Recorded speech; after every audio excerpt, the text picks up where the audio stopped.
Kerala style எரிசேரி cook with கோமாளில் பண்ணாங்க இல்லையா, அது எப்படி செய்யுதுன்னு பார்க்கலாம். அதுக்கு நான் இன்றைக்கி 3 டீஸ்பூன் அளவுக்கு பைத்தம்பருப்பு எடுத்துருக்கேன். அதை நல்லா வறுத்துக்குவாங்க. வறுத்துட்டு அதுக்கப்புறம் அதில் ஒரு 1/4 கப் அளவுக்கு துவரம் பருப்பு சேர்த்துட்டு நல்லா விசில் விட்டு கழுவிட்டு விசில் விட்டு ஒரு 3-4 விசில் விட்டுக்கோங்க. நல்லா வேகட்டும்.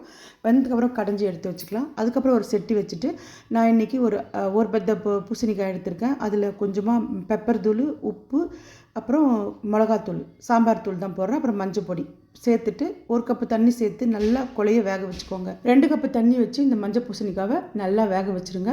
முடி ஒரு பக்கம் வெந்துட்டு இருக்கட்டும். அதுக்குள்ளே நம்ம மசாலா அரைச்சிட்டு வந்துடலாம்.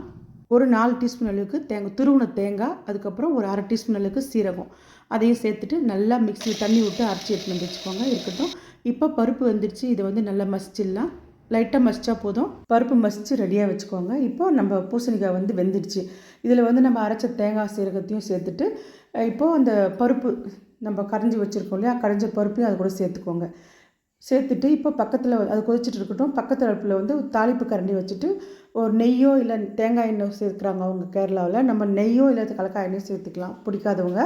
இல்லை பிடிக்கிறவங்க தேங்காய் எண்ணெய் கூட சேர்த்துக்கலாம். அது கூட கடுகு, உளுத்தம்பருப்பு, காஞ்ச மிளகா, கருவேப்பிலை, அப்புறம் கொஞ்சம் பெருங்காயத்தூளும், அதுக்கப்புறம் 2 டீஸ்பூன் அளவுக்கு தேங்காய், துருவின தேங்காய் நல்லா இந்த மாதிரி ப்ரௌனாக வரணும். அந்த மாதிரி நல்லா வறுத்துட்டு இது கூட சேர்த்து நல்லா கொதிக்க வச்சு இறக்குனிங்கன்னா சூப்பரான எரிசேரி ரெடி ஆகிடுச்சு. நம்ம குக்கு வித் கோமாளியில் கூட செஞ்சு இது ரொம்ப இதாச்சு, பிரபலமாக ஆகிடுச்சு. அதனால் நானும் செஞ்சுருக்கேன். நீங்களும் செஞ்சு சாப்பிட்டு பார்த்துட்டு எப்படி இருந்துச்சுன்னு சொல்லுங்கள். அவ்வளோதான், இந்த வீடியோ இதோடு முடியுது. அடுத்த வீடியோவில் பார்க்கலாம். சுட சுட சாதத்தை கூட வச்சு நான் சாப்பிட்டேன். சூப்பராக இருந்துச்சு. இட்லி, தோசைக்கு கூட சாப்பிட்லாம். மறக்காமல் லதா வியூஸ்க்கு சப்போர்ட் பண்ணுங்கள். தேங்க்யூ.